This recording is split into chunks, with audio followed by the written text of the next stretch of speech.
Calmares, senhoritos e senhoritas, o meu nome é Torres. E o meu nome é Baessa. Oi, Baessa, somos só nós hoje. Só nós, olha aí. Que gracinha.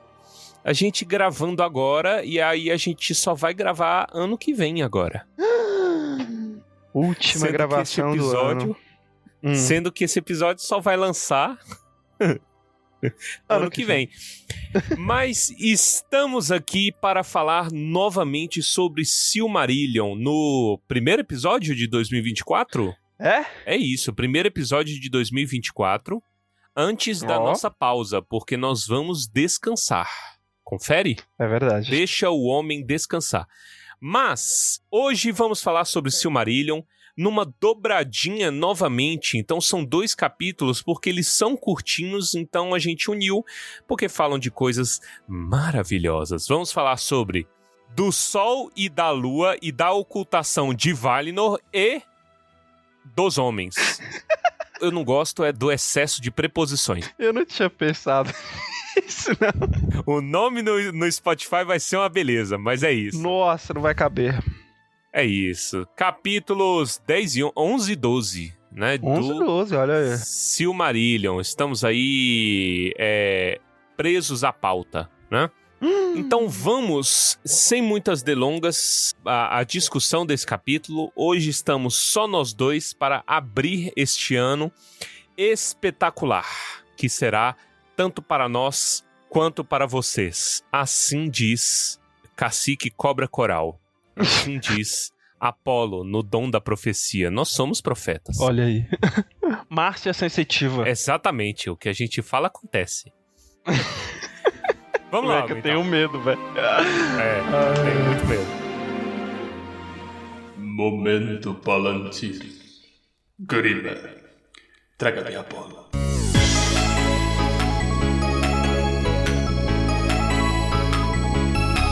Sejam bem-vindos à sessão de recadinhos da paróquia. Antes de começar os e-mails, senhoritos e senhoritas, eu queria dar um recado muito importante, porque este é referente a todos aqueles que nos apoiam, né? Então este é o recadinho da paróquia, que é o quê?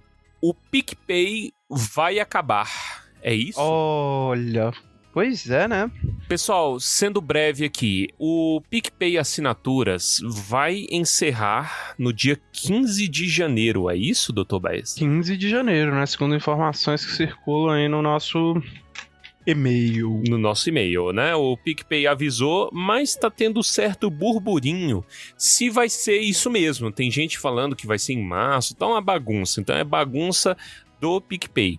E aí isso é referente então aos nossos assinantes, né? O pessoal que assina aqui, o PicPay ajuda a gente a produzir o conteúdo, vai ter essa dor de cabeça aí em relação à plataforma. A gente em breve, provavelmente no aniversário do Tumba, a gente divulga essas coisas, que a gente sempre faz o sorteio, faz as coisinhas do aniversário, né? Aí a gente organiza as coisas, se nós vamos pro Padrim, se a gente vai ficar só pelo Pix e tal. Mas estão todos avisados aqui pelo programa, a gente deve mandar e-mail também para todos os nossos assinantes, né? Em nome da transparência também. E desde já agradecer também todo mundo que tem contribuído, que já contribuiu alguma vez aqui no podcast, vocês ajudam por demais a gente, tá? Então fiquem atentos aí a mais informações. E lembrando, para quem gosta muito, fala assim, cara, eu não quero ajudar sempre, não posso ajudar sempre e tudo mais, mas é um trabalho de qualidade, eu reconheço o valor, valor deste programa. Ajude-nos, né? A gente tá sempre pedindo ajuda porque este programa, para ser mantido, gera custos, né? Custos relativamente altos. Então, para que a gente possa se manter vivo, a gente pede ajuda agora também pelo Pix, que a gente já tem um tempo. O nosso Pix, tumbadobalim@gmail.com. Lá você pode mandar qualquer valor nos ajuda. Se você quiser, inclusive, deixar um recado, fala assim, quero mandar um recado aqui pro Tumba, quero que eles leiam os recados. Tem muita gente que faz isso em live, né? Acho que às vezes pode ser mais interessante, porque live é mais direto, né?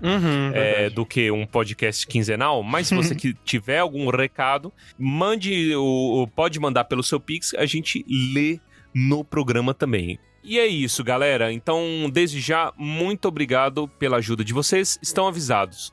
Vamos à leitura de e-mails. Se você não quer ouvir esta leitura de e-mails, pule para o minuto 32 minutos e 20 segundos e quem pular perdeu. Tchau. Tchau. Mas eu recomendo ouvir, tá? Só deixar esse último aviso. Isso. Então, né? A gente tem recebido bastantes e-mails, mas resolvemos aqui passar um e-mail na frente, porque o nosso amigo Diego Souza, que já nos enviou e-mails, né? Ele tá sempre presente aí nas redes sociais, né? Ele fez uma espécie de retrospectiva do Tumba, olha aí. Nos poupou o trabalho. Exatamente, ele nos poupou o trabalho porque ele fez um compilado aqui de coisas, de categorias aqui, e ele nos enviou esse e-mail. Então a gente resolveu ler ele primeiro para servir mais ou menos como uma retrospectiva desse 2023, que inclusive é o título do e-mail dele, 2023 apenas. Ponto. Só isso. E ele começa com: Olá, Guilhermes, Geraldo e Souza, utilizando sobrenomes alternativos. Alternativos, sim. Dos Guilhermes que vos falam. Ele então fala: Olá, Guilherme, Geraldo e Souza, finado Pedro que está na nuvem e a oculta Giovana das Artes. E agora também a Clarice, né? Que eu acho que um olá pra Giovana se estende. Um olá pela Clarice indireto, né? Isso. Não gravo onde minha filha não é bem-vinda. É isso. Sério. E ele coloca, né? Olha só, o Tumba está aumentando. Verdade. Cada vez mais. Ele continua. Final de ano chegou. O Spotify já fez o resumão dos podcasters. E eu também estou fazendo um resumão do que aconteceu na empresa. Por que não um para o Tumba? Olha. Eu fiquei bastante triste com o Spotify for Podcasters esse ano, porque não tinha quase nenhuma informação, cara. Primeiro porque dificultaram o povo compartilhar. Muita gente tinha que ficar tirando print e pra marcar, tipo, sei lá, você foi meu top podcast esse ano. Ele não deixava compartilhar direito. Foi muito bagunçado, sabe? E tinha muito pouca informação. Teve muita gente. Eu fui um deles. Eu tentei compartilhar o meu e eu não consegui. Tinha que tirar print, eu fiquei com preguiça e falei assim, não vou não. Era só pra mostrar que eu, como controlador de conteúdo, né, e eu consumo o Tumba como controle de qualidade, então eu tava, sei lá, nos 0,8% ou 3%, eu acho que 3%, eu não tava nem no top, então isso é bom sinal. Você aí que está no top do Tumba, você escuta mais que eu. Caraca. Só pra dar um elogio ao retrospectiva aí do Spotify, uma parada que eles fizeram que é muito idiota, mas que eu gostei, foi colocar os artistas pra agradecer. Porque o baterista do The Doors me agradeceu, fiquei levemente emocionado. Obviamente, pra você, agradecimento. Ele fez... ele falou meu nome, né? Ele fez pra você, ele se dignou, desceu do pedestal, entendeu? Foi. Mike Shinoda, do Linkin Park, gravou um vídeo para mim. Olha aí, perfeito. Foi pra... Eu não sei se alguém mais viu. Até uma artista indie que eu nem lembrava que eu tinha ouvido muito ela, gravou um vídeo pra mim. Vídeo pra e você. John Mayer, que é... John Mayer que eu fez fui pra você? um top do mundo ouvinte do John Mayer, não gravou nenhum biscoitinho pra mim. Então fica uma crítica a John Mayer. É um traste. Eu já repito aqui. Eu estou há anos no esforço de botar ele no top do meu Spotify. Esse ano eu consegui. Sou o maior ouvinte vivo do Sob Rock dele. E não recebi nenhum obrigado. Tá vendo? James Kotake, vocalista do Bad Sons, gravou. E John Mayer não. Bonitinho. Desumilde. Paul McCartney falou em português comigo. Ele falou pra mim no show. E o John Mayer. Show. A crítica a John Mayer. Ele falando véi, é tão bonitinho. É um senhor muito fofo, né? E trabalhador. É o idoso que mais trabalha no mundo, é o Paul McCartney. Ponto. Voltando ao e-mail do Diego. até a data de hoje, né, no caso que ele estava escrevendo esse e-mail, era no dia 13 de dezembro de 2023, o Tumba postou 20 episódios e talvez postará mais 2 até o final deste ano. Eu acho que foi só um, né, depois do dia 13. Foi só um, a gente só conseguiu um por UNB. O UNB pegou, Exatamente. o bicho pegou, aí eu não consegui revisar os episódios. Foi culpa minha, tá, gente? Não, culpa nossa, somos um grupo. Foram 9 especiais. Caramba, quase a metade foi especial esse ano. Isso são palavras dele, tá? Teve o Tumbadouro, que como sempre nos trouxe muitas sonrisas. Também teve um episódio de Harry Potter, com ou sem Harry Potter, que sempre dará as caras ao longo dos anos do programa, com a participação mais do que especial de Veves Nanda. Houve muitos convidados pré-claros, quase que fixos, e outros novos que também são ilustres, que nos fizeram companhia. Além disso, houve 9 episódios do Silmarillion e mais 2 do Retorno do Rei. Olha aí, foram 9 especiais e 9 Silmarillion. Pronto, eu acho que é quando a gente mais falou do livro. Até hoje, a gente conseguiu 10 episódios do Silmarillion, foi bonitinho. E 2 do Retorno do Rei ainda, né? A gente só fez muito especial porque tinha muita coisa que a gente queria passar antes de começar o Silmarillion, porque a ideia que a gente tinha era que o Silmarillion fosse o mais contínuo possível. Sim. Entendeu? Tem dado certo. Estamos mantendo o foco. Mas já vamos perder o foco. Mas é pra uma boa causa. É pra uma boa causa, vai ser. Ele continua, muito difícil de escolher os melhores episódios, já que a maioria teve nota 10. Mas as expectativas sobre a vinda do Silmarillion estavam tão altas que o primeiro episódio dele, o de número 140, Ainulindale, superou todos eles e, de acordo comigo, ganhou a medalha de ouro ou o troféu Tumbadouro de episódios de 2023, se desejarem chamar assim. Vale uma menção honrosa para o especial sobre as cartas de Tolkien, o episódio 148 para o segundo lugar. Olha aí. Sabe o que eu fiquei pensando? Olha aí, qual que é o seu melhor episódio? Eu fiquei pensando o seguinte, porque ele falou que as expectativas para o começo do Silmarillion estavam altas e mesmo assim o episódio ganhou a medalha de ouro, então foi bom. Então deu foi certo. Bom. Foi bom. Melhor do que bom. Do Silmarillion, eu acho que o que eu mais gosto é o primeiro da Fernanda, eu acho que é o do Princípio dos Dias, porque eu acho ele particularmente engraçado. Ele ficou bom. Que é surra de informação sem perder muito o foco, tal qual o último episódio, mas tudo bem.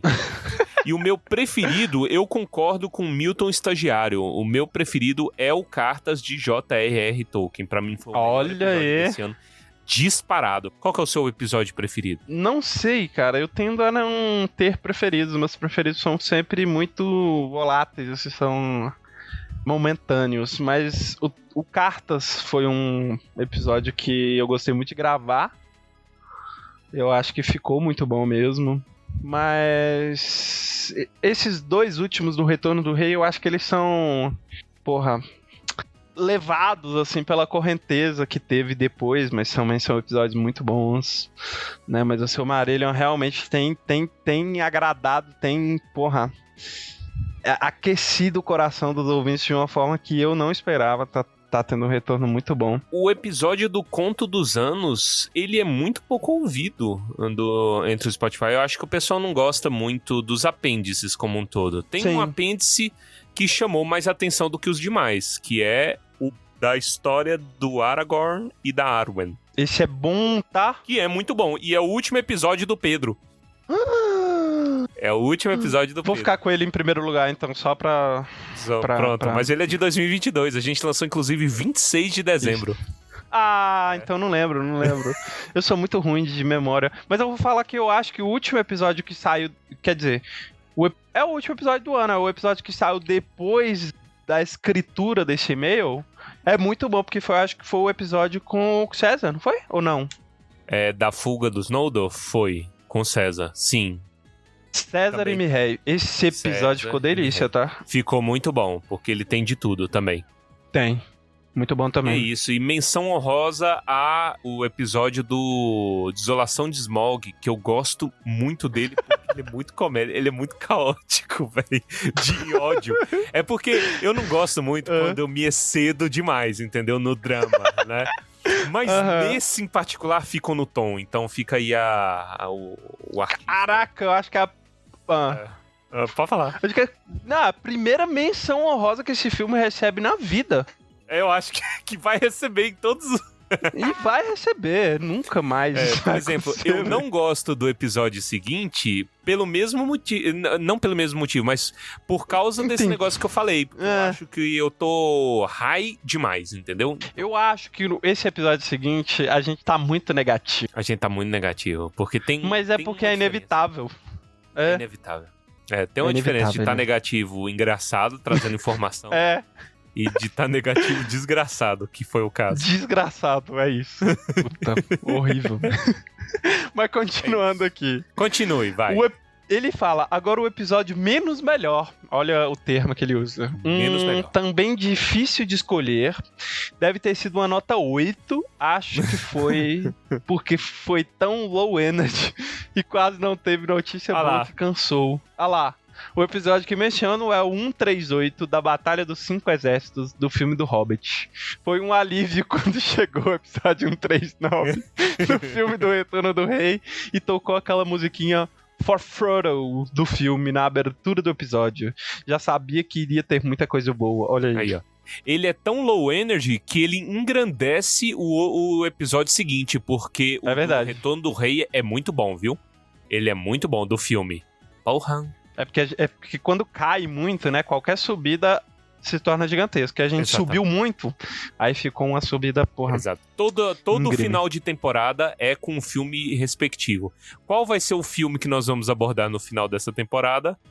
Acho que não vai ter mais. Saca até lá já vai... nada, né? Não vai ter. Não vai ter, mas talvez tenha o filme lá de animação dos Rohirrim, mas eu não tô botando fé nesse filme, não. Depois da segunda temporada... depois da segunda série de Castlevania. De Castlevania? Não, eu não boto mais fé em nada, não. Eu acho que... sei lá, de vez em quando eu sou surpreendido, mas é muito raro. É raro. As coisas em geral tão ruins. Mas vamos. E aí, o e-mail dele é completinho porque tem o quê? Expectativas para 2024. E ele traz, apesar do bom ritmo que estão dando com os episódios normais do Silmarillion, acredito que ainda não devem terminar de comentar esse livro maravilhoso, porque ainda tem os apêndices e os especiais. E será que teremos Baessa como host principal do Tumba neste ano? Será que o Torres vai levar falta em pelo menos um episódio em 2024? Esperemos para ver, ou melhor, para ouvir. Olha só. Talvez com Clarice. O futuro do Tumba está complicado, porque a filha muda a vida. Não é uma crítica de forma alguma, mas é porque a vida muda mesmo. Muda. E eu já tô em 2 empregos, então o Tumba já é meu 3º emprego. Que é bom, veja, eu já tenho o dobro de empregos do ano passado. Exatamente. E aqui, eu acho que assim, quando ele coloca que o Torres vai levar falta em pelo menos um episódio, eu acho que não é uma torcida e nenhuma expectativa para que isso aconteça, mas é só uma dúvida que talvez persiste. Mas é só para ter um dado documentado. Nunca perdeu um episódio do 150 episódios. Essa voz maravilhosa em vossos ouvidos. É só dar um spoiler para o bom ouvinte. A gente tem interesse já há muito tempo, só que realmente é difícil o tempo porque a gente já tem que preocupar com os episódios normais. Então preocupar com os episódios passados é um problema ainda maior, mas a gente tem interesse em remasterizar os episódios até o Sociedade do Anel, porque existe uma coisa que me irrita em particular nesses episódios, é que eles são muito baixos. Sim, o Torres ficava, irritadíssimo. Tem muita coisa que não dá pra salvar, sei lá, música muito alta, piada datada, alguma coisa assim. Isso não dá pra salvar, mas fica aquele gostinho vintage, né? Pra quem gosta de voltar ao passado e lembrar-se da vida como era. Mas a questão de qualidade de áudio me é muito cara, então eu ainda vou dar uma remasterizada. E fiquem atentos aí, se você perceber uma mudança, foi nós. Eu posso sugerir uma coisa? Sugira. Peter Jackson esteve envolvido no lançamento da música inédita dos Beatles. Então, se ele tiver interesse também em participar do remake do... Fica aí o convite. Fica aí o convite pra você participar da remasterização dos episódios antigos do Tumba, tá? Exatamente. É uma oportunidade que a gente tá lhe apresentando, tá bom? Pedro Jackson. E você sabe o que mais? Os Beatles não têm um audiodrama com o Senhor dos Anéis. Nós temos. Olha lá. Os maiores do que Beatles, entendeu? Peter Jackson, ajuda nós. Eles nunca conseguiram o green light da família Tolkien pra fazer uma adaptação áudio ou visual Sim. de Senhor dos Anéis. E nós temos o aval da família Tolkien, porque eu sou o filho. Tem. Então, Exatamente. Temos um família Tolkien presente aqui. pronto. Perfeito. É isso. Perfeito. Fica aí o recado, tá? Fica aí o recado. Ele continua. Para a alegria de alguns e para o desespero de outros, a gente vai ouvir muito sobre Anéis de Poder. Fica com ponto de interrogação. Vai ouvir? Não sei. Talvez. Sei lá, se a gente Deve tiver ouvir. energia... Eu acho que vai ter. Eu só não sei se a gente vai conseguir fazer no mesmo pique que foi a temporada 1. Esse negócio de lançar um episódio por semana, cara. Eu fico imaginando hoje, se Anéis de Poder tivesse lançado na minha atual condição de temperatura e pressão, eu teria dado uma síncope. Eu não ia dar conta, cara, de viver. Não sei como é que vai ser depois, porque é o limite, cara. É o ser... Ai, cara, e essa série é tão, desgraçada em tudo que envolve ela, velho. Não, e a gente tem que pesquisar também, né? Porque não é só falar por falar. Então tem que pesquisar, tem que assistir de novo. E é uma demanda muito grande que talvez a gente não dê conta. Né? Mas tudo bem, assim, a gente não vai entrar no algoritmo, talvez, infelizmente esse é o mal do nosso século, se você não é escravo do algoritmo, você se lasca, mas traremos sonrisas para aqueles que lembram de nós, então lembre de nós e você sorrirá, é isso. Perfeito. Ele fala, puta merda, vai ter aquele monte de hate de novo em setembro e outubro. Cansei dessas coisas. Nem sei se vai ter episódio semanal do Tumba. Olha aí, o Torres estava falando disso durante a série. Cara, eu tô prevendo. Vai. Tá, eu não li. Eu não li essa parte. Massa total. Sensitiva. Achei que os episódios de 2022 ficaram datados muito rápido, tal como as coisas do Big Brother. Deve ser um terror para vocês pesquisarem as coisas para falar no podcast e depois editar tudo. Sim. Eu tenho que parar de falar, porque eu tô falando... Você tá prevendo tudo que ele leu, velho. Tudo. Ó, tudo que ele escreveu. Mas é isso, assim, o grande problema de seguir o algoritmo é porque... O algoritmo, ele tem data de validade, às vezes de horas. E a gente, como tem esse tempo de produção, a gente às vezes fala uma coisa que na outra semana a pessoa morreu. Vai dar certo. Nem que a gente fale. Vai dar. E aí alguém descobre a gente e fala, olha, vamos tentar falar tudo antes, prever as coisas. Nossa, sim, velho, do jeito que a gente é. Aham. Mas a gente só consegue prever vida real. Eu acho que a gente também tem uma maldição de prever as coisas sem saber que são previsões. Eu acho que no momento em que a gente coloca intenção em prever, não vai acontecer. Acabou. Perdeu a magia, sim. Porra, tinha no mínimo uns 5 meses que eu tava falando de agências de mídia desgraçadas, sim. Entendeu? E aconteceu o que aconteceu. Então foi um aviso, não foi por falta de aviso. Abandonem essas agências. Mas enfim, vamos finalizar o e-mail, vai. Vamos. E ele termina com finalizando. Desejo um ótimo finalzinho de ano pra todos, que já passou, inclusive, né? Espero que tenha sido um finalzinho de ano pra todos que fazem parte deste podcast fenomenal. Pra 2024, desejo tudo que há de bom e também barreiras que possam ser vencidas para tornarem vocês cada vez mais resilientes e prudentes. Olha aí, que desejo bonito. Adulto, né? É muito adulto. Que vocês continuem a nos trazer mais sonrisas e a deixar o dia mais leve através desse incrível conteúdo. PS, não sei mais o que escrever nesse PS, acabou as ideias. Tipo que tinha que ter o PS. Tinha que ter o PS. Forte abraço, Diego Souza, nome de jogador de futebol, muito excelente, muito obrigado pelo seu e-mail e é sempre um prazer trazer sonrisas. E é isso. Vamos tentar ler os outros mais rápido. Vamos. Me identifiquei com o Guilherme Baessa. Lucas Magoio. Boa noite, meus caros. Bom. No episódio 147, onde descobrimos sobre a Ungoliant, o Baessa, não sei se é assim que se escreve, É assim. Comentou que gostava e tinha fascínio por aranhas, mas nunca tinha pego uma. Vou contar-lhes um pouco sobre minha infância. Eu e meu irmão tínhamos uma brincadeira bem interessante por volta dos 7 a 8 anos de idade. Nós capturávamos aranhas. Cada um procurava uma e guardava em um pote. Durante a semana, pasmem, a gente alimentava nossas aranhas com toda espécie de inseto. Isso incluía moscas, mosquitos, etc. No sábado, elas não comiam e no domingo colocávamos as duas aranhas no mesmo pote para duelarem entre si. A gente tem algum aviso pra maníaco? Tem algum... Não sei, eu acho que não tem esse aviso ainda não. Pois vamos criar uma. Precisa. Olha o maníaco!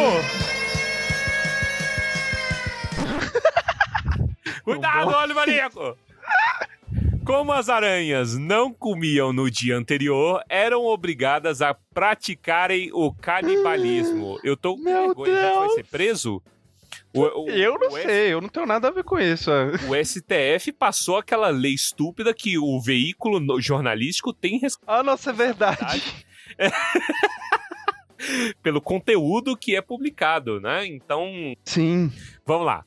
Hoje, já adulto, eu percebo como era irresponsável e doentio essa brincadeira. Tô fazendo em nome do pai aqui, enquanto leio.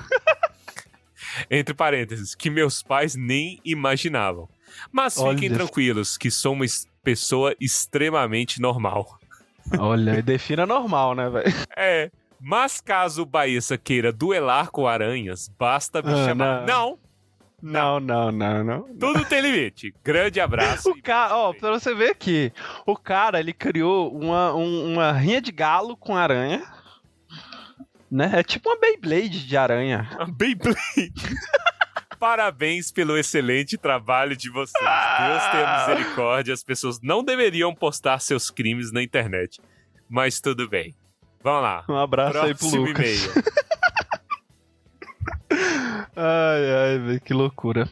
Então, o próximo e-mail do João Marcos Pontes Borba Filha. Olha, nome de sei lá, português, não sei. Português. Borba. Saudações. Primeiro queria agradecer pelo trabalho de vocês. Sou um grande admirador e me divirto bastante escutando Tumba. As comparações nonsense são as melhores, tipo Melkor, o Ed Mota da Terra-média ou Clodovil. Os vinhetinhos do Alborguete que me fez dar risada no metrô. Olha, isso aqui vai rir da vinheta do Maníaco. Do Maníaco, será que ele vai gostar dessa vinheta? O Alborguete era o outro maníaco, né? Então talvez. Era um outro maníaco. O Ed Mota é o maníaco. O Ed Mota? É excelente. Inclusive, se você não ouviu, ouva o último episódio, que as vinhetas são só dele em referência ao Tranduil. Que é o Ed Mota da Terra-média. Ai, muito bom, velho. Ele continua. Enfim, escrevo para partilhar algo interessante.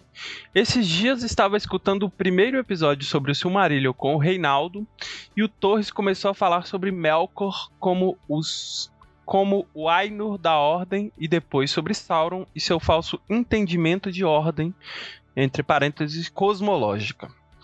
Tudo isso levou à conclusão que a perversão que levou ao mal era a corrupção da noção de poder, quando deixa de ser um serviço para ser um autoritarismo. Fato curioso é que estou relendo As Duas Torres e me deparo com a seguinte fala de Gandalf logo após discutir com Saruman às portas de Orthanc. Você quer ler na voz do Gandalf? Ah não, quem fala é o... É o Gandalf. É o Gandalf. Você quer que eu leia? Saruman, né? Eu leio. Leia com a voz do Gandalf. Tem tempo que eu não faço, né? Sim. Primeiro, Saruman percebeu que o poder de sua voz estava minguando. Ele não pode ser, ao mesmo tempo, tirano e conselheiro. Quando a trama está madura, ela não fica secreta. Então dei-lhe uma opção justa. Renunciar tanto a Mordor quanto às suas intrigas privadas e emendar-se, ajudando-nos na necessidade. Ele conhece a nossa necessidade melhor que ninguém. Poderia ter nos prestado grande serviço. mas decidiu negá-lo e manter o poder de Orthanc.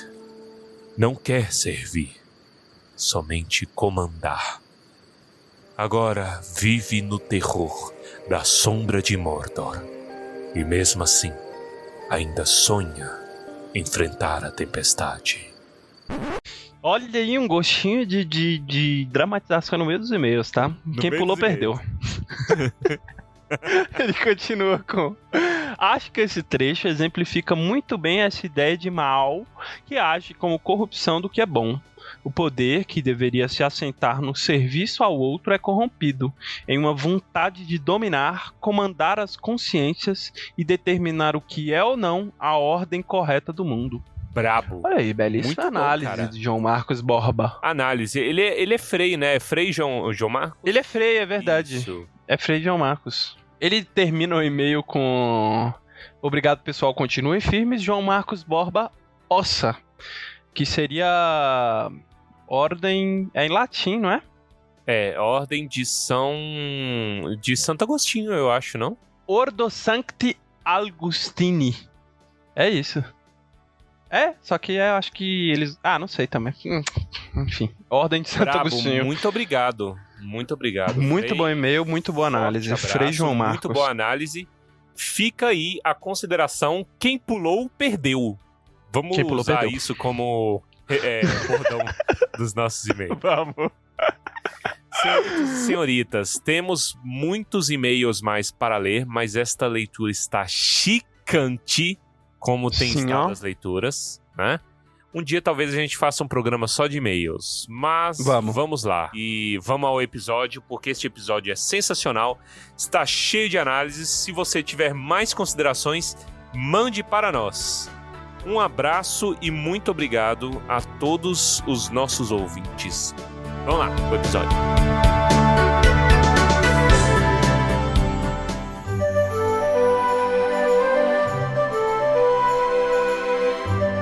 Vamos então à discussão do capítulo 11. Olha aí, fizemos 10 capítulos no ano passado, de 2023, que é o ano atual da gravação, mas para vocês é o ano passado. Começamos então com o primeiro depois do 10º, que é o 11º, do Sol e da Lua e da ocultação de Valinor. Eu vou te falar que o começo desse episódio já é uma crítica a nós, eu não sei se você reparou. Porque o que a gente mais falou nesses 10 primeiros episódios do Silmarillion é o quanto os Valar não fazem absolutamente nada. Não fazem. Continue E aí a com essa gente... opinião. É que é uma opinião do Fëanor. E eles falam que é uma insensatez do coração dele, porque os Valar, eles operam muitas coisas no pensamento. Agora eu vou concordar com você, eu vou infelizmente concordar com o Fëanor, que isso aqui é desculpa de preguiçoso, falando que eu tô fazendo coisa no pensamento. É. Pô, até eu. É gente que diz que estuda dormindo, já viu gente que fala isso? Nossa senhora, que raiva. Desculpa, orientador, eu te respondi por pensamento. Mete uma dessa. Porra. Pelo amor de Deus, cara. Às vezes acontece isso comigo no WhatsApp, quando eu leio e respondo mentalmente, eu acho que eu respondi. Mas não funciona assim, tá? Então isso aqui é desculpinha. Eu faço isso com frequência muito maior do que eu gostaria, inclusive, isso daí de responder em pensamento. E eu sempre me lasco com isso, então temos razão. Cara, isso é muito ruim, é uma bosta, porque pelo menos isso é o que acontece comigo. Quando eu não respondo uma pessoa, às vezes eu respondo no pensamento, fica lá, né, a conversa. E aí, eu não tenho um período específico, mas depois de determinado período, pra mim fica constrangedor responder. Então eu continuo não respondendo, aí vai virando uma bola de neve que eu paro de falar com a pessoa. Nunca mais. Já aconteceu comigo. Te respondo em 1 a 2 meses úteis.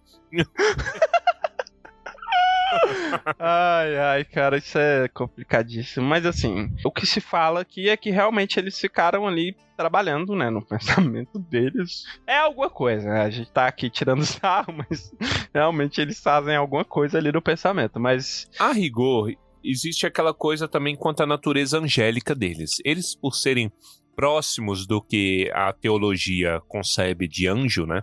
anjo é uma inteligência. Então, ele não precisa agir, por exemplo. Qual que é esse rolê de ler mentes, né? Tem vários momentos que fala, e até certos elfos, muitos dos elfos, tinham essa capacidade de conversar por pensamento. Porque tá associado com uma questão de espírito. O pensar está atrelado ao seu espírito. Nós, como seres humanos de carne e osso, precisamos de manifestar as coisas. Você pensa uma coisa, e aí você precisa de dobrar a matéria para que essa coisa se manifeste. Então, para eu falar coisas bonitas e fazer com que gere sentimentos bonitos nas pessoas, eu tenho que mover a boca, a língua, e eu tenho que falar, dar expressão ao meu pensamento, tal qual as coisas feias, né? E isso gera sentimento nas pessoas. Então, veja, é quase como um ciclo aqui, né? Coisas bonitas geram em mim, né? A boca fala do que o coração está cheio. Olha que coisa linda. Em pleno começo de ano, né? Mas manifesta-se pela minha fala, e isso atravessa um meio físico e gera sentimento no espírito de outra pessoa, né? Na essência de outra pessoa, no pensamento de outra pessoa, etc, etc, etc. Então existe essa relação que o ser humano, ele é matéria, mas ele também é espírito. Então por isso não dá pra separar. Um anjo não tem isso. Então ele pensa e a coisa acontece, entendeu? Pensar já manifesta a coisa. Mas existe a limitação também de um anjo, e aí na teologia, ser puro espírito. Os Valar são um pouco mais além. Eles se vestem, né? Lembra aquela frescuragem deles se vestirem com as roupas dos elfos, né? Então eles adquirem forma élfica. É por bel prazer deles que eles fazem isso, mas eles não precisam isso. Então, se você quer ser rigoroso, é isso que acontece. Mas nós somos literais. Aqui é a tumba literal. Então exatamente. A gente vai encher o saco e eles não fazem absolutamente nada. Vagabundos os Valar. É isso. Tá certa a sua dignação. Concordo com tudo que você falou. E é exatamente isso. Um cerro virado pra baixo. Mas aqui o que eles falam, né? Que isso do Melkor ficar... Porra, sei lá o que é, mas ele fica realmente falando que eles não fazem nada. Eles pranteiam, que é uma palavra que eu aprendi nesse capítulo. Tira assim, dá pra entender, mas eles aprendendo um novo português, né? Exatamente, pranteiam. Você sabe que esses dias eu tava lendo Schopenhauer e não sei falar Schopenhauer, não sei falar o nome dele mesmo. Na minha cabeça sai perfeito. Não, eu li a miúde no livro dele, e aí eu fiquei falando, caraca, será que aparece a miúde mais do que eu reparava, só que agora virou viés de confirmação e toda vez que aparece a miúde eu reparo. Mas eu acho que o Reinaldo usa a miúde justamente pela estranheza e por ser raro, entendeu? É uma coisa, sei lá, de tempos machadianos, talvez. Entendi, faz sentido mesmo. Mas aí agora eu reparo em qual que é a miúde que aparece em qualquer lugar. Obrigado, Reinaldo. Obrigado, Reinaldo. Mas enfim, o que eu tava falando, né, de prantear, eu aprendi essa palavra, vou usar agora ao invés de chorar, eu vou falar prantear. E que os Valar, eles pranteavam mais a corrupção do Fëanor do que a própria destruição das árvores. Isso é marcante, né? É poderoso de alguma forma, se você parar pra pensar. Só tome cuidado, porque antes de ser paladino da cultura, doutor Baessa, você é mineiro. É verdade, porque quer dizer outra coisa. Prantar. Eu pensei nisso quando eu tava lendo. Eu gosto muito disso daí que você falou também, porque nota-se a preocupação deles com a vida, né, e com a tragédia, porque a árvore em si, ela é pranteada, a beleza do mundo ela é pranteada, mas é porque o elfo, uma vez corrompido, perdido, ele está perdido provavelmente para sempre. Entendeu? A árvore, ela deixa saudade, ela deixa de existir a vida, e a vida não vai existir para sempre, né? Nunca mais vai ser aquilo dali. Mas a condenação do elfo, nesse caso, ela é mais profunda, porque o espírito dele durará enquanto a arda durar. Então, um elfo rancoroso, um elfo fudido, um elfo que perverte muitas pessoas e leva muitas pessoas à perversão, como foi o caso do Fëanor, né? Fëanor não cai sozinho, ele cai atirando em muita gente, né? É particularmente trágico. Então, por isso eles choram mais. perfeito, pranteiam. Além da tragédia também, porque o Fëanor tinha destino entre os grandes. E aqui fala, Sim. nunca há de existir um cara tão fodas na cama esculacho, na sala ou no quarto. Eu sou sinistro, melhor que seu amigo, esculacho seu marido, etc, etc, etc, como o Fëanor. Então, perder algo assim para o mal é particularmente pranteável. Cara, é muito foda, porque eles falam, ó, pois Fëanor fora criado para ser o mais poderoso em todas as partes, do corpo, da mente, em valor, em constante, em beleza, em entendimento, em engenho, em força e sutileza igualmente de todos os filhos de Ilúvatar. Então você vê que, caraca, cara era... Ele foi criado, né, pra ser... Me chama em particular... O mais fodão mesmo. Me chama a atenção em particular o uso da expressão foi criado, porque foi criado dá a intenção de causalidade. Sim, né? Então, verdade. Alguém criou ele. Quem criou ele? Eru criou ele com esse desejo que ele fosse o maior de todos? Ou foi um acaso, né? Uma estranha coincidência que ele tivesse tudo que ele tinha, as habilidades que ele tinha? Porque veja que a existência da expressão foi criado remete à ideia de que ele foi um millennial. Que falaram Sim. que ele tinha tudo o mundo nas costas, entendeu? Que era ele que ia salvar o mundo e tá aí na merda, no Olha subemprego, entendeu? Levando borracha nas costas o dia inteiro. Não que isso esteja acontecendo com algum dos membros desse podcast, né? Mas fica aí. A criança prodígio virou um adulto depressivo, lutando contra o diabo, perseguindo moinhos o dia inteiro. Achando que está mitando contra o mal no mundo. Isso. Não tancando o mal no mundo. O mal do próprio país. Eu odeio meu país. Mano, que dia eu não vi alguém que foi perguntar a idosos o que eles achavam que significava tancar. Então a senhora fala, não, eu não gosto dessa palavra. É muito bom. É bom o choque de realidade quando vai no mundo real, né? Eu não sei se é o mesmo cara, porque tá na moda isso daí. Mas eu vi um cara falando assim: qual é o seu gênero? Aí eu não lembro se era um morador de rua ou se era um cara só muito humilde, mas ele tava um pouquinho esfarrapado, né? Aí ele só estica os braços, aí fala: católico. É muito bom. Aí começa a tocar a música. Música de canto gregoriano. Mas eu queria fazer uma crítica a essas pessoas que ficam perguntando qual é o seu gênero, porque nem elas sabem o que é gênero. Ninguém sabe. Esperam respostas. Porra, pelo amor de Deus. Mas aí, aqui o que ele fala é o seguinte: o Fëanor, ele. Assim, se ele não tivesse sido corrompido aí da forma que foi, ele teria criado coisas que só o humano, de alguma forma, conseguia conceber. E em alguma medida também, eu acho isso muito maluco. Diga-se que aqui o Fëanor criou uma parada aqui, né? Que são as Silmarils, que, né, ninguém consegue conceber direito, assim, o que é aquilo.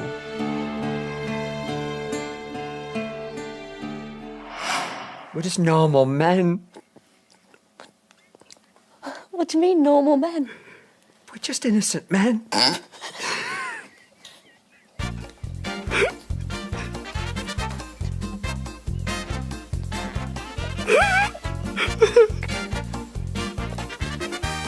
We're playing for HTQ a little bit later on.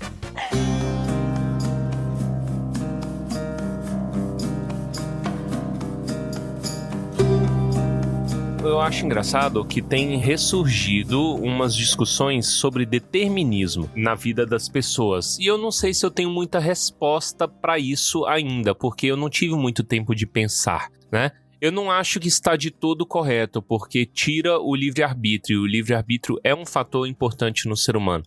Mas a ideia do determinismo século XXI, né? É o quê? Que vamos pegar Hitler, né? Argumentum ad Hitlerum, né? Todas as condições de temperatura e pressão para Hitler surgir estavam lá, certo? Então, a cultura, o estado da Alemanha, a condição de Primeira Guerra, a condição econômica, cultural, social, né? Etc, etc, etc, etc, gerou a pessoa que ascenderia na Alemanha, certo? E se não fosse a pessoa Adolf Hitler, teria surgido um outro. Em igual temperatura, condições normais de temperatura e pressão, porque as condições estavam ali para surgir um cara com ideias desgraçadas como foi, né? E como ele, bote aí qualquer outra pessoa, pro bem ou pro mal, sei lá, Napoleão, entendeu? Todas as condições estavam lá e o mundo gerou Napoleão, entende essa noção? Só que ela mata um pouquinho o livre-arbítrio da coisa. Tipo assim, o Napoleão teria a escolha de não ser o Napoleão. Mas as condições físico-químicas, históricas, ideológicas, todas estavam lá e não havia como ele dizer não, por exemplo, ao que ele foi, entendeu? Então, ele não existiria a possibilidade de ele não se autocoroar, de ele não ser um autocrata, dele, entendeu? Aí, qualquer figura, você, Baessa, entendeu? Você é o conjunto de coisas que aconteceram até aqui. Todas as pessoas que morreram e viveram até aqui, entendeu? Geraram a possibilidade de o Baessa estar aqui. Mas aí que tá a questão, poderia haver uma pessoa com as mesmas opiniões, o mesmo contexto social, unaiense, gente fina, lindo, maravilhoso, chique, né, psicólogo, entende essas questões? Tipo, você fez escolhas também, foram puramente baseadas no seu contexto, ou existiam algo mais? Esse pensamento é um pouco perigoso, eu acho, né? Tipo assim, ele é. Que você não tem condição nenhuma, você está fadado a ser aquilo e tudo mais. É quase Gattaca, né?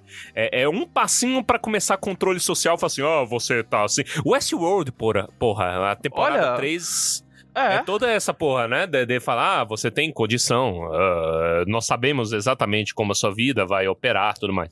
Então é uma visão um pouco algorítmica da coisa. Mas que fruto dos nossos tempos. Vai, desculpa, pode falar. Sabe o que isso me lembrou?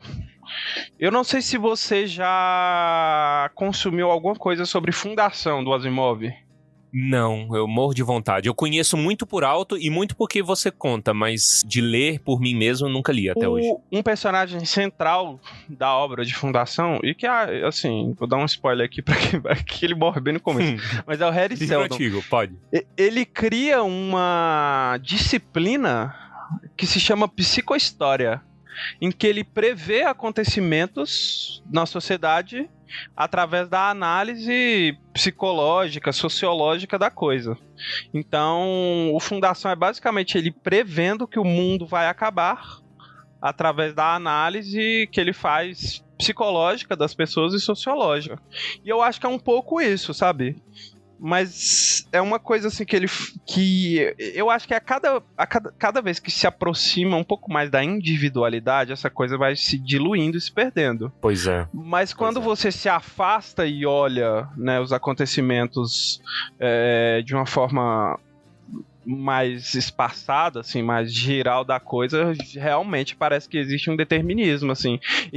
O Harry Seldon, ele estuda impérios humanos, assim. A obra do Asimov, ela se passa no nosso mundo, digamos assim, né? Porque outras obras de ficção científica às vezes vão para outros mundos, ou se passa muito tempo e se perde o conceito da nossa sociedade humana.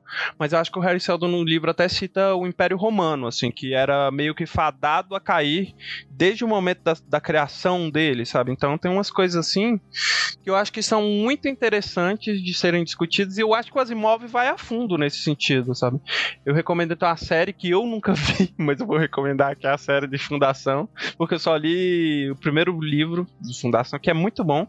Recomendo lerem também, mas a série me parece que também discute um pouco dessas questões, que são exatamente o que você falou, sabe? Eu acho que é uma análise válida, sabe? Apesar de ser perigosa, você pode ser feita. E eu acho que deve ser feita. Sim, e aqui eu tô com muito medo de ter trago isso aqui em pauta. Não tava combinado, tá? Só surgiu na minha mente. Quando as coisas surgem na nossa mente do nada, é porque elas vão acontecer em breve, tá? Então, o ouvinte que já é calejado, que tá prestando atenção a gente há muito tempo, vai ver vê que a gente tem previsto muita coisa.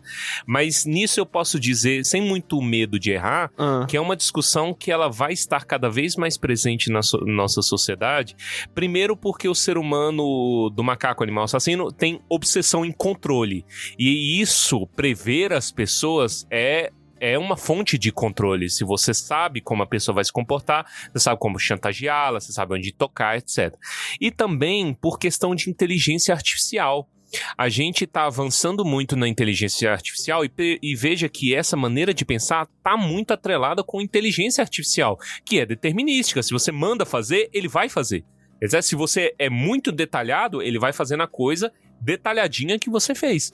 Né? Se você é ambíguo, aí loucura, aí é revolução das máquinas, né? Mas como a inteligência artificial está cada vez mais aqui, essa discussão ela volta muito, e as pessoas que entram com muita sede nesse tipo de determinismo esquecem da individualidade, né? A gente tende, nos nossos tempos modernos, a esquecer muito da individualidade das pessoas, e aí gera esse tipo de questão. Agora, pro ouvinte que talvez esteja um pouco assustado com a gente discutindo isso, por que a gente tá dizendo isso? É porque me surgiu o pensamento de que o Fëanor poderia ser outra coisa. Será? O Fëanor é fruto das condições de bonança, entendeu? O que é que gerou isso? E eu acho interessante isso porque uma obra de fantasia medieval, né, pré-histórica, vamos falar assim, né, antes do mito, aqueles termos que a Fernanda gosta de falar, discutindo também essas questões de livre-arbítrio, de tragédia humana, pessoal, por isso que é tão rico, e veja que dá para aplicar em qualquer coisa. Acabamos de aplicar Tolkien em inteligência artificial. Olha. Então, a língua é viva. Essa é a mensagem. Perfeito. Fëanor. Porra, adorei essa comparação, essa discussão. Não, e aí, continuando, né, no capítulo, tem uma coisa que eu gosto muito, que é Witcher. Tem Witcher aqui Mal menor. no Tolkien. O mal menor, porra. Porque eles falam, tipo assim, cara, tem uma hora que o Manwë apela, né? Aí ele fala, caralho, vou dar curso aqui às coisas e vou deixar, porque assim como Eru falou, mesmo do mal pode ser extraído coisas boas. Beleza não concebida antes há de ser trazida a Ea, né? E até o mal, ao existir, trará o bem. E aí vem Mandos arrombado, né? Naquele jeito enigmático dele, e fala, mas ainda assim será o mal. A mim, Fëanor há de vir logo. Ou seja, não existe mal menor, cara. Olha aí que lindo. Não tem mal é mal, não tem mal menor. Sim. Porque, né, tipo assim, realmente coisas belas geram, etc. Mas, porra, se puder evitar, não faça o mal, caralho. Né? Evite. Sim, é aquela, como é que é? Porra, aprendi muito com essa situação muito bosta. Preferia ter ficado ignorante. Mas olha que interessante que a gente tava falando sobre pandemia aí, em off. E eu até falei, né? Se tem alguma coisa de bom que se possa tirar da pandemia, mas é que, sei lá, aproximou as pessoas virtualmente. Mas assim, não, porra, continua sendo uma bosta, porque eu já vi gente falando os bens que a pandemia trouxe, sei lá, uma parada assim. Isso é um absurdo, continua sendo uma bosta de qualquer jeito. O mal, independente de trazer o bem, será mal, e ainda assim será mal, né? Cara, muito bom. Olha como é que transcende, tá vendo? A leitura faz bem pro homem. Faz. E aí, os Valar começam a agir. E aí a Yavanna vai lá prantear. Sim. E dela ela tira no último esforço, naquela dor de barriga final, sabe? Tirou dois frutos, um de cada árvore. Uma flor e um fruto, né? Uma flor e um fruto. É verdade. Quem é a flor e quem é o fruto? Agora eu não lembro. A flor é que vira sol e o fruto é que vira lua, né? É isso. Faz todo sentido teológico. Pra mim, essa é a verdade. Sim. E isso se conta na Narcilion, a canção do sol e da lua. O que é Narcilion? Onde está escrito Narcilion? Safoda você. É você que se vire. pra procurar. Depois que a Yavanna vai lá e tira, né, a flor, ela tira uma flor de uma das árvores e o fruto de outra, né? A flor vira lua e o fruto vira sol, é isso. Ah, então tá ótimo, pronto. Fruta douro. Fruta douro, Telperion, flor de prata, laurelim, fruto douro. E aí, eles Isso, criam pronto. um vaso. É só lembrar da fruta douro Isso. e aí que você se orienta. Esse é o caminho. Eles criam vasos, né, pra colocar a flor e o fruto, e as árvores, elas fenecem de vez, assim, elas se viram apenas toco. Seca, vira base da Virgínia. E fica lá ainda, se você quiser ir lá em em Valinor ver as árvores lá, você pode ir. Vai no Google Maps, aproveita aí que tem. Mas é isso. Então eles fazem vasos e colocam as coisas. Esse vaso, eu também fiquei pensando na caixa de Pandora, que não é uma caixa, né? Sei lá. É um daqueles vasos. Deve ser uma coisa bonita, tá? Deve ser. Mas eles também estão ansiosos e eles estão ligados, né? Eu acho que acende o aviso aqui da vinda dos homens. Então isso também é posto, que são chamados aqui nesse momento de Iuldor, né? No próximo capítulo vai sair uma pancada de nome, como o Torres gosta pros homens, mas aqui eles são chamados de Iuldor, os que vêm depois. E aí, eles fazem as coisas, né? Então eles estão com medo de fazer a mesma guerra que eles fizeram antes, porque sabiam que arrebentaram o mundo todo, né? Aqui eles estão um pouco mais autoconscientes das besteiras que fizeram. E aí eles decidem. Aí é uma parte que eu achava bem estúpida quando eu lia, né? Quando eu lia há muitos anos atrás, mas aqui eu achei ela deveras bonitinha. Que é a questão do Sol e da Lua propriamente. Você veja que a Lua é chamada de Lua mesmo, a Lua, a mulher, né? E o Sol é chamado de o Sol, né? Mas eu tô falando aqui do fruto e da flor. Mas eles trocam o gênero, né? De quem... Qual o seu gênero? Leva as coisas, então. Qual é o seu gênero? O gênero é católico. Eu sou da mamãe. É isso. Eles trocam porque aqui eles determinam, né, que cada um Maiar vai meio que guiar, né, a ida da flor e do fruto, é muito confuso, para virarem, né, astros aí. É confuso, Isso. é confuso.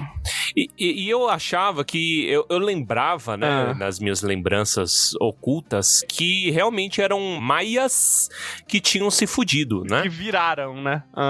Então, o peixe chamou qualquer um e foi. Foda-se, falou assim, ei, você, foda-se. Você vai, se fudeu, você vai levar a lua. E você vai levar o sol. Mas tinha bastante sentido, né? No caso do sol, quem leva é a Arien. A Arien leva o sol, então é por isso que é a sol que a gente fala, né? Ela se despe do seu corpo, meio élfico, né? Sua forma corpórea, e ela vira fogo. Fogo, pelada, fogo pelada. Pelada. Fogo pelada. E carrega essa urna em ciclos ao redor da Terra plana. Mas depois, né? O quê? Ah, tá, que a gente tá falando... no começo é uma bagunça. Ele só tá falando aqui o que acontece, né? Sabe o que eu imaginei quando falam que ela fica pelada a fogo? Mas eu não sei se foi... É porque tem... Sabe aquela versão da Galadriel puta lá do Hobbit, eu acho? Puta. Do Senhor dos Anéis não é tão assim... pelancuda. Galadriel pelancuda. Isso. Ela fica meio fogo, assim. Ela não tá pelada, né? Mas pelado fogo tá pelado, é difícil. Mas assim, a gente... é muito difícil não ser literal. Mas eu acho que é um pouco literal, né? E o que eu acho mais interessante é a questão do Tilion também, que Tilion é um cara que ele topa levar a lua simplesmente porque ele amava coisas prateadas. Sim, ele inclusive, então ele amava. Ele meio que força um pouco pra ele ser o guia, né?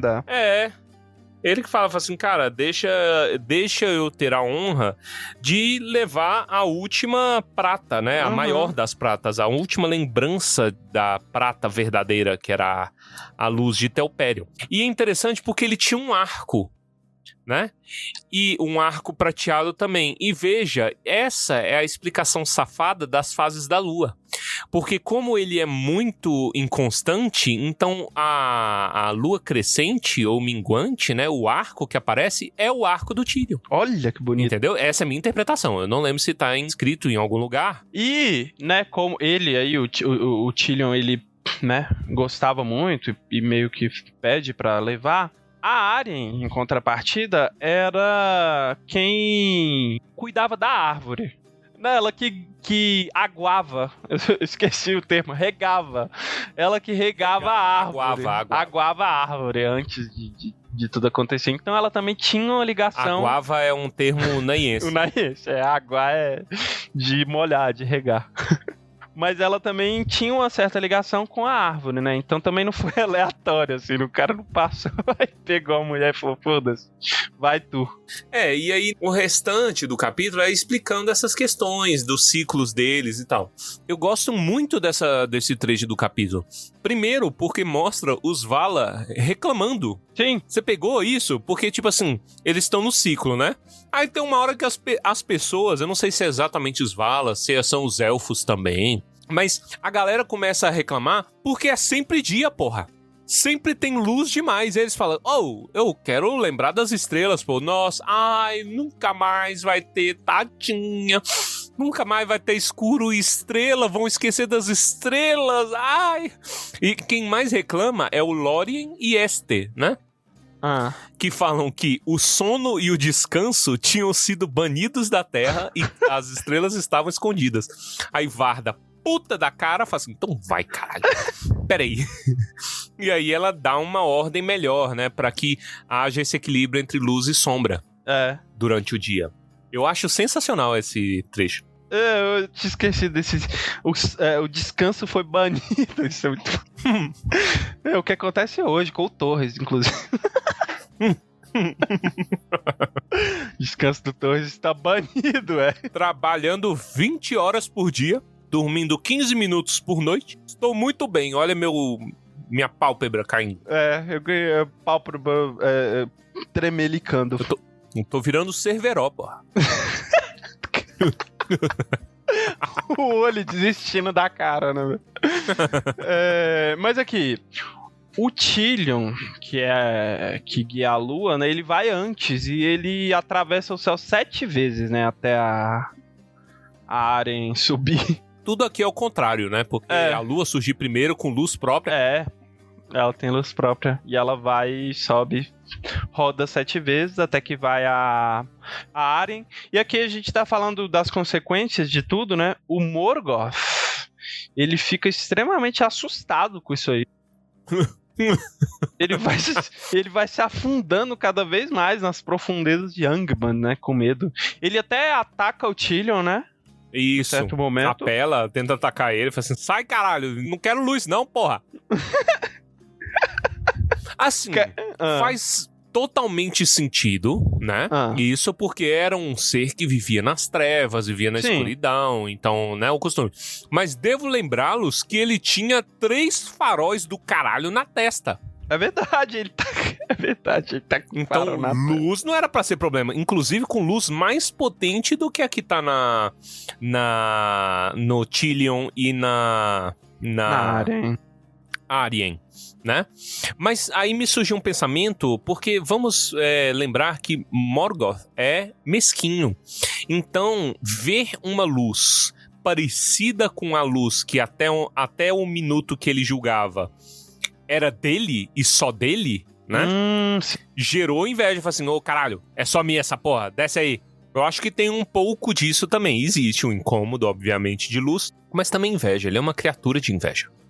É um pouco de inveja. Apesar de que, em certo momento, eles até citam isso, a luz que ilumina aí, a luz da lua e do sol, elas descendem das árvores, mas elas não chegam perto, assim, elas chegam perto, né? Mas elas não se assemelham à luz das Silmarils. Então por isso que você falou que elas são luzes mais fracas. Mas é interessante porque, né, o Morgoth, ele tenta atacar o Tyrion e perde, né? Eu não sei, assim, é difícil imaginar um pouco isso, né? A ida do Homem à Lua foi a tentativa de ataque.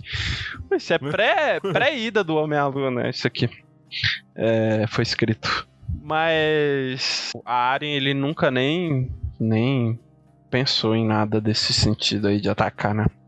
E aí ele fala das criaturas, as criaturas dele temiam, etc. Os serviçais dele temiam e tal. E aí vai mudando umas coisas. Eu acho interessante, tipo assim, quando começa a falar das coisas do ciclo, né? Então, a Arya passa de leste a oeste e para em Valinor pra descansar. E quando ela para em Valinor, é só festa, né? Fala, chegou, Pô, verão, né? Calor de Junaí, né? Ai, que delícia o verão. Nossa senhora, essa música... Eu não sei que música é essa? Da Marina Sena. Não, na verdade é da banda que ela cantava. Umbrim. Não, é Umbrim, acho que é. Ai, que delícia o verão, a gente mostra o Umbrim. Mas é isso, é verão em Valinor, né? A galera fica aquecidinha, fica lá fazendo festa. Festa do biquíni, lembrando que ela está peleca. Peleca brilhando. Peleca fogo. Peleca fogo. Peleca então, fogo. É programa censurado em vários países. E aí, depois, ela é puxada pra baixo pelos serviçais de Ulmo, né? Sim. Então, lembra que a Terra é plana. Então, ela dá a volta, sai pelos bastidores, né? Aí ela dá a volta pra aparecer no leste de novo. Ela passa por debaixo da Terra e aparece no leste pra começar tudo de novo. E o Tyrion, muito apaixonado por ela, se perde o tempo todo. E com frequência eles se encontram e ela obscurece a luz dele, gerando o quê? Eclipse. Eu acho lindinho esse negócio. Sim, velho, mó legal, né? Ele obscurece a luz dela, né? Que eu acho que você falou o contrário. Não sei, é porque ela passa e a luz prateada some, né? A luz dos dois, a rigor, né? Some, gera escuridão, porque a lua também. Assim, é a descrição do que seria um eclipse, né? Entendeu? Mas isso é interessante demais de imaginar. E aí outra coisa que eles pontuam aqui é em relação ao fim do mundo, que ele fala assim, eles mantiveram esse itinerário deles, né? Até a mudança do mundo. E lembrando que a mudança do mundo é Númenor. Né? É quando Eru parte o mundo e vira um globo. Ou seja, aquela suposição, aquele comentário do Karl Hofstadter que o César trouxe no episódio que ele veio aqui com a Mihei, está realmente muito perto da realidade. Porque veja que o Tolkien considerava alguma mudança nos ciclos do Sol e da Lua com a mudança do mundo. Ele só não chegou a escrever porque realmente era muito material. Mas para você ver a densidade do pensamento do cara, ele realmente estava considerando mudar isso daí para uma coisa um pouco mais pé no chão, né? E meu eu curioso, eu fico muito curioso porque eu gostaria de ler qual seria a solução dele para esse problema. Eu duvido que eu daria uma solução melhor do que a que ele próprio daria. Por isso que me gera essa curiosidade, sabe? Eu acho muito interessante como autores de fantasia flertam muito com ficção científica. Obviamente que, né, o Tolkien a gente força um pouco aqui, mas ele tinha isso. Porque o Martin também, ele tem todo um conceito, assim, pra explicar... É meio né, bagunçado, mas ele tem todo um conceito pra explicar as estações, né, no mundo fantástico dele que, né, são aproximações, assim, de explicações que a gente daria na nossa realidade, né? O que falta, talvez, né? Eu que não vou conseguir, como é que fala? Jamais chegaria perto do nível de escrita do próprio Martin, mas, tipo assim, o que eu percebo que falta nele é o maravilhamento, né? O wonder. Tipo assim, porque você tentar explicar essas coisas em fantasia, tentando se apegar à ciência, é difícil e fica datado muito fácil. Fica. Até a ficção científica é muito datada. É muito datada. Isso. Você limitar a criatividade ao cientificismo, né? empobrece um pouco a coisa. Então eu acho que esse é o problema dele. Como não existe transcendente, como ele não se dá o trabalho, tipo assim, que tudo é matéria ali, né? E até onde se sabe, não existe magia, tá atrelado aos dragões. Dragão é a coisa mais mágica que tem. Mas existe um além, de onde a magia vem, etc. Ele deixa mistério. Mas como é uma obra inacabada, caralho, não dá pra falar muito, né? Como que vai ser? Talvez daqui uns anos, quando os netos dele acabarem, os livros, né? E todo mundo reclamar, porque são os netos dele acabando e não ele. Aí talvez eu pague minha língua. Olha aí. Mas você vai estar certo em relação a ele, então tá certo. A ele. Mas é isso, assim, que eu falei que a gente força um pouco da interpretação científica na coisa do Tolkien, mas é realmente uma coisa muito mais etérea, transcendental, assim, não é pra fazer sentido. Aí vai chegar alguém e vai falar que, então a Terra é plana mesmo, porque o Tolkien falou. Caralho. Mas aqui... Vai mesmo, não duvide não. Uma coisa até que eu acho que eu já falei aqui, que às vezes eu leio ouvindo música, né? E eu gosto de ouvir trilhas sonoras de filmes, porque eu acho que faz sentido, né? E aí eu tenho uma playlistzinha de trilhas sonoras que eu gosto de ouvir lendo, que se chama OST, né? E aí eu estava lendo o Silmarillion com essa playlist no aleatório, e nesse momento que eu estava explicando um pouco do ciclo, né? Da Lua, do Lua e da Sol... da Lua e do Sol, rodou uma música que tem na minha trilha sonora, que é do Star Wars Attack of the Clones, Across the Stars, que é uma música muito boa, que é uma música de amor, né, entre Anakin e Padme, mas que eu tive que pausar, porque eu fiquei assustado. Às vezes me assusta um pouco essa sincronia que acontece, porque a música se chama Across the Stars, né, e a gente tá falando aqui de dois astros, né, de duas estrelas, digamos. Que a Lua é uma estrela. A Lua é uma estrela, né. A Lua tem luz própria, então é uma estrela. Foda-se. É verdade, canônico. é verdade. Lá, é isso. E aí, é uma música romântica e tá falando de um tema romântico entre, né, estrelas aqui. E eu achei, ficou muito bom, sério mesmo. Lê esse capítulo da Across the Stars, pelo menos essa parte, Across the Stars, a trilha sonora do John Williams. Imagine a Sol e o Lua dançando no céu ao som dessa música. É muito bonitinho, cara. Porque é uma dança... perfeito, velho. Eu fiquei assustado. Eu realmente pausei e falei, não é possível que essas coisas aconteçam assim, né? Ao acaso. Eu acho que o mundo é determinado. A gente falou muito sobre determinismo, mas eu acho que já tá tudo determinado. Tudo determinado. Tá, velho, tá. Que é assustador. Mas eu gostei muito disso. E aí, né, falando de trilha sonora, falando de Game of Thrones, aproveitando que você falou que quando começou, que não foi tão sincronizado assim.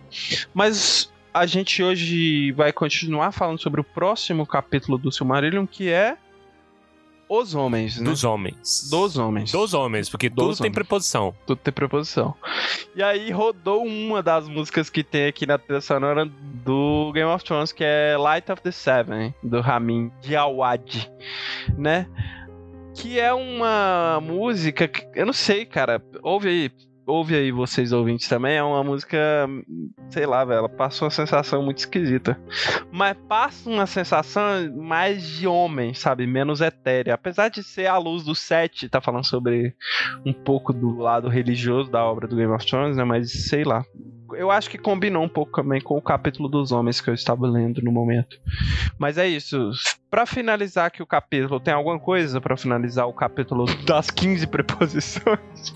Eu acho que não tem muito, né? Os Valas se fecham mais ainda, né? Sim. Como se fosse possível, eles se fecham, né?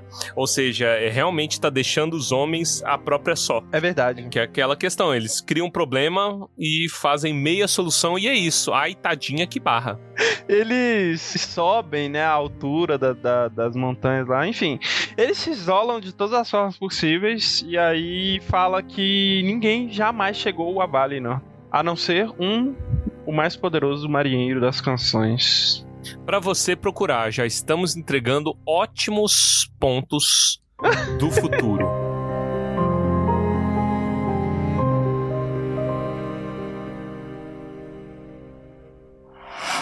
We're just normal men. to me normal men.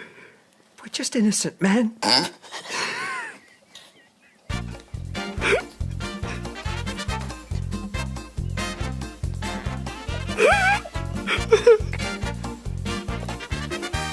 We're playing for HDQ a little bit later on.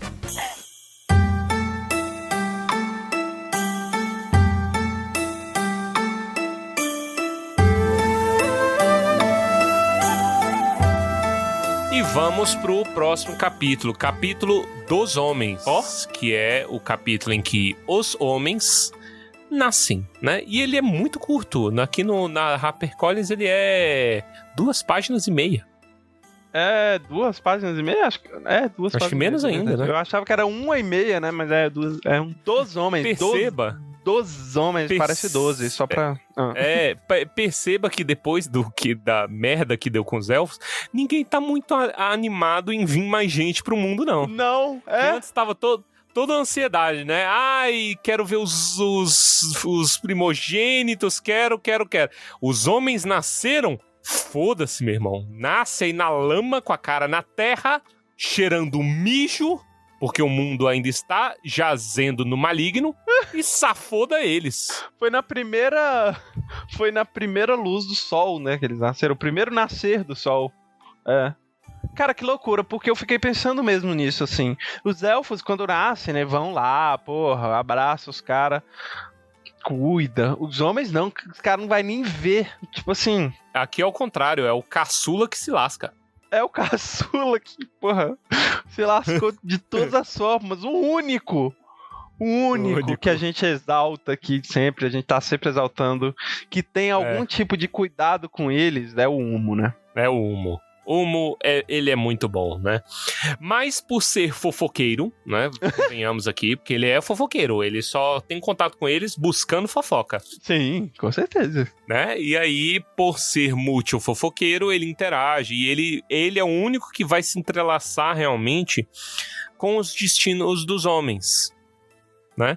E aí realmente é interessante isso, porque a gente não tem ainda muita passagem de tempo, mas os homens nascem e eles inicialmente não têm nada, né? Eles não sabem fazer nada, eles ainda não têm muita noção de como o mundo funciona, não têm as ciências do mundo, que é o conhecimento dos elfos, né? Não tem nada disso. E esse capítulo em particular... Millennials. E ele em particular, ele toma muito cuidado em diferenciar a natureza élfica da natureza humana. É claro que puxando muita sardinha sempre pros elfos. Né? Eles são tão sábios.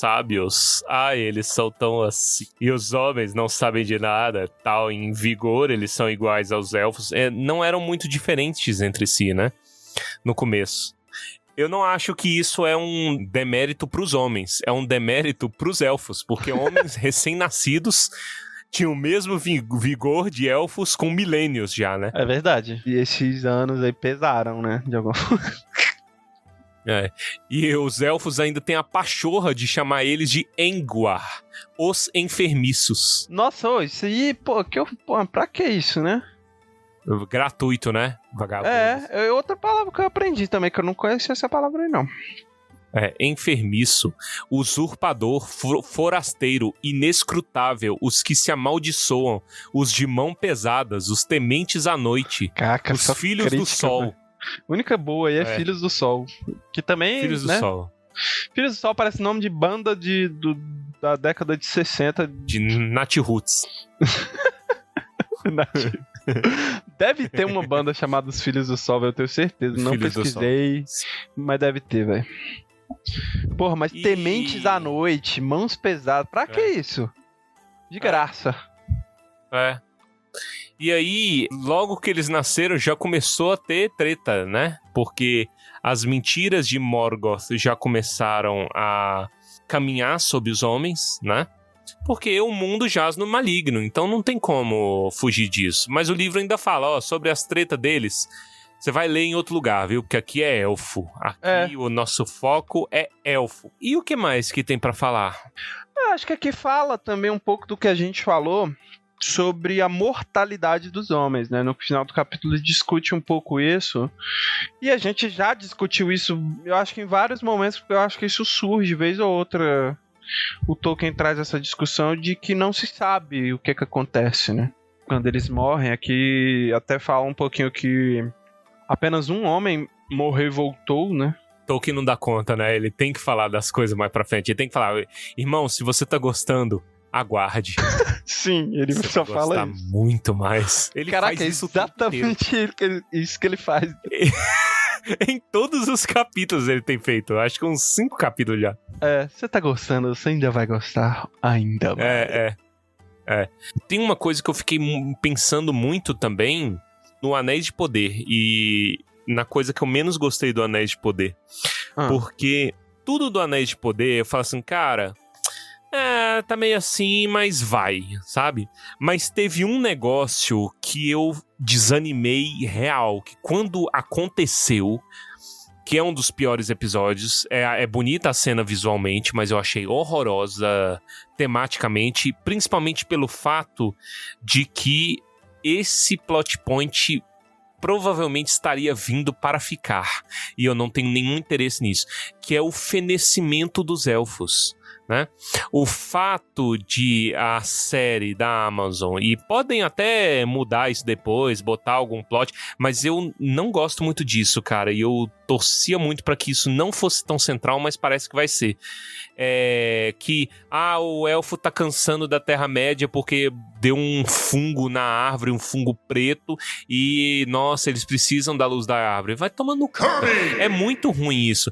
E eu parei pra pensar por que é tão difícil também, além desse problema, dramatizar elfo bem. Sabe por quê? Aquela altura da série, né, Segunda Era da Terra-média, tinha se passado muitos milênios, cara. Não tem como você gerar tensão e mostrar elfo com tamanha idade, né, com tantos anos de vivência e tantos anos de sabedoria, burro. Entendeu? Ignorante, tipo, insensato como a Galadriel é. A Galadriel é assim em nome do roteiro, né, do filme. Eles escrevem a Galadriel assim porque ela tem que ter um arco e tudo mais. Mas a Galadriel da Segunda Era já era pra estar doidinha como a Galadriel que a gente vê no Senhor dos Anéis. Doidinha no sentido de sabedoria eterna. Ela tem muito tempo de vida, cara. Entendeu? Então não cabe isso, é por isso que eu acho chato. Essa é minha opinião, tem gente que pode discordar disso, mas é por isso que eu acho que é complicado, sabe? A menos que você seja um elfo recém-nascido, não dá pra mostrar você sendo insensato, porra louca como os elfos da Primeira Era. Tudo bem que Primeira Era já tinha alguns milênios aí, né? Consideráveis, mas mais milênios ainda tinha entre a Primeira e a Segunda e a Terceira Era, enfim. É isso, bicho. Essa é a minha reclamação gratuita sobre Anéis de Poder. Gratuita, não requisitada. Mas eu acho que esse negócio dos elfos ainda passa, ainda dá pra colocar uma suspensão de descrença. Agora, fungo preto vai se... Ele encerra aqui o capítulo falando sobre o Elrond, né? Que ele só comenta um pouco sobre... De novo, naquela ideia que eu falei. De novo, naquele você vai gostar, hein? Isso assim, grandes rebentos tomaram da elfa Elwin e do mortal Earendil e dos filhos dele Elrond, que aí realmente se você tem um pouquinho mais de conhecimento, nem precisa de conhecimento nenhum pra saber quem é o Elrond, né, mas é isso que ele fala aí um pouco, e eu acho que é isso, assim, realmente é um capítulo muito curto, porque eu acho que ele dá a nota ali, né, ele fala, das histórias dos homens a gente não vai falar muito, um pouco se conta, porque a gente tá falando dos dias antigos aqui. E é isso, então, o capítulo dos homens é realmente curto, até por isso que a gente grudou ele aqui nesse episódio, ficou um puxadinho aqui pra falar dos homens nesse episódio. E é isso, né? O que mais? Acabou? Acabou, né? Acho que acabou. Gerou essa chaproca de episódio. É um episódio denso e eu gostei. Eu estou satisfeito. A gente conseguiu adentrar assuntos muito profundos de uma forma profunda. Esse é o objetivo. A gente vai amadurecendo tal qual bons elfos que somos. Olha. Ambos finalmente. Vamos lá.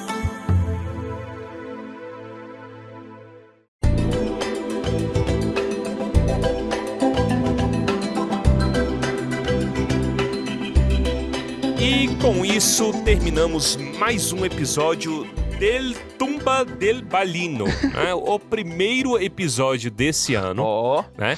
A gente vai fazer uma pausa agora, né? Então a gente tá lançando esse episódio, a gente ainda não tem uma data certa, porque os períodos estão turbulentos. Sim. Mas a nossa ideia é voltar no final de janeiro para o aniversário do Tumba, dia 31 de janeiro de 2024. Então, aguarde notícias. Vamos fazer festinha de arromba com muitas coisas bacanas. Desde já, muito obrigado, senhor e senhora ouvinte, Sim. pela sua paciência, pela sua companhia. Espero que vocês estejam pensando ótimos pensamentos com a natureza dos elfos e dos homens e do sol e da lua e a festa de biquíni de Amã e o livre-arbítrio. Tá? Sim. Entrei pra ouvir sobre livrinho e saí perguntando, o que é a vida? Mas é isso. Guilherme Baessa, muito obrigado. Obrigado. Pela sua participação. Obrigado aos nossos apoiadores. A gente já cantou a letra ali. O PicPay vai se extinguir em breve e o Tumba vai passar por mudanças. Pedimos sempre ajuda para que a gente consiga continuar na nossa jornada aqui, né? E mantendo este programa maravilhoso de deleite das vossas academias e vossas jornadas de trabalho e vossas lavações de louça e outras cocitas massas. Qualquer aplicação que você tenha aí no transporte público, na sala ou no quarto. Vamos então para os comentários cretinos extremamente sucintos? Diga-me o seu comentário, por favor, Guilherme Baez. Meu comentário extremamente sucinto e muito mais cretino ainda, porque eu fiquei pensando só dessa coisa de ficar usando o pronome feminino para sol e masculino para lua, mas eu fiquei pensando que existem mulheres que são chamadas de sol, né? Sim. Talvez E de lua. seja um apelido de Solange, eu não sei, né? Mas não existe. Eu já vi sol que se chama sol, Sol, e assim né? como lua que se chama lua, eu conheço uma luna. Luna, é verdade. E você sabe que a lua tem nome? A nossa lua se chama. Você já falou, Já mas falou. eu esqueci. Chama Elizabeth. Selene. Selene, é da mitologia grega, não da é? mitologia grega, Selene. É a lua também, é uma figura feminina. Mas aí eu só fiquei pensando nisso. Selene. Será que tem algum homem que se chama Lua? Não tem, né? Luno. Homem que se chama Lua, existe Luan. Luan. Será que você pode falar? Luan. Gostei. Olha aí. Perfeito, então tem a Será? Sol e o Luan. E o Luan. Pronto, fechou. Fechou.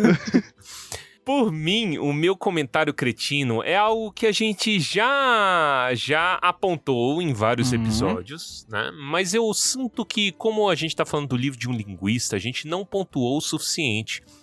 Que é em relação aos nomes, né? Os nomes em Tolkien contam uma história, né? E eu fiquei pensando depois de ler Morgoth Bauglir, né? Que eu esqueci o que significa Bauglir. Todo Valar tem dois nomes, Manu Esúlimo, Yavanna Kementari, etc. Varda tem uns 37 Sim. nomes, né? E todo nome conta uma história, as coisas que ele faz, etc. E eu parei pra pensar que na língua portuguesa a gente não tem muito isso, ou tem? Não. Entre os lusófonos, né? Tipo assim, a gente tem costume de falar coisas, profissões nos nossos sobrenomes? Não, eu acho que mesmo... Nomes contar uma história? Mesmo as que tem, perdem o sentido, assim. Por exemplo, Smith, né? Que o povo gosta de falar. Smith, Baker. Uhum. O que mais? Eu sei do inglês, eu não consigo me lembrar se no espanhol tinha um em particular. Agora. Não sei. Em português tem Ferreira, tem... Ferreira. Olha, então existe Ferreira. Porque geralmente eu relaciono com coisas ou árvores. Né? De alguma coisa. Ferreira é bom. Mas olha, Ferreira é uma mulher Ferreira. É verdade. Não existe Ferreira. Ferreiro Rocher. Talvez. Geralmente é importado, né? Da grande parte dos nossos sobrenomes. Eu pego o meu, por exemplo, Torres. Que porra de nome é Torres? Isso que eu amo, meu sobrenome, né? Mas Torres, quem foi o português? Caralho, quem foi meu antepassado? Era um pedreiro português lá, pedreiro de Coimbra, que construiu uma torre e falou, agora meu sobrenome é Torres, eu falo Torres, eu faço Torres, produzo Torres em tudo Portugal. Será que... Não. Especialista? Caraca, não sei, velho. Então... Você nunca pesquisou isso? Nunca pesquisei, eu vou me dar o trabalho de pesquisar, Caraca, entendeu? Torres. Eu acho que a gente deveria voltar essa cultura de colocar feitos, não apenas profissões, feitos das pessoas. Então, por exemplo, se dê a oportunidade, caro ouvinte, de se chamar Daniel Calvo aos 18. Entendeu? Patrícia Estrelinha. Alguma coisa assim. Que mais? Nomes de coisas. Raíssa, medalha de ouro. Caraca, bom isso, velho. Mas aí... Sabe? Tadeu Chifres.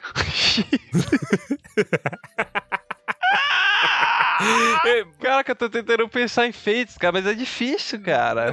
Não exatamente feitos, mas não precisa ser só feitos, mas assim, eventos importantes na sua vida. Mas... Meu caro Baessa, eu acabo de lembrar que está intimamente relacionado com o nosso ser, com a nossa vivência, né? Que é o marco turístico de nossa cidade, porra. E é o melhor nome possível pra contar uma história. Domingos Pinto Brochado. Meu amigo. Será que foi um feito dele? É um feito dele, pronto. Caraca. Mas eu acho que não foi decisão dele, não. Será que não foi? Porque eu já reparei que pessoas com sobrenome Pinto têm uma fixação em passar ele pra frente. Será? Caraca, é verdade, porque a pessoa poderia interromper. Vocês têm que parar de passar o Pinto adiante. Vamos deixar esse assunto em stand-by, porque ele é muito bom. E ele tem que ser mais discutido, porque realmente a gente está falando da obra de um linguista, então faz parte do nosso cânone discutir língua. Então a gente pode trazer isso mais à frente aí para discutir sobrenomes brasileiros.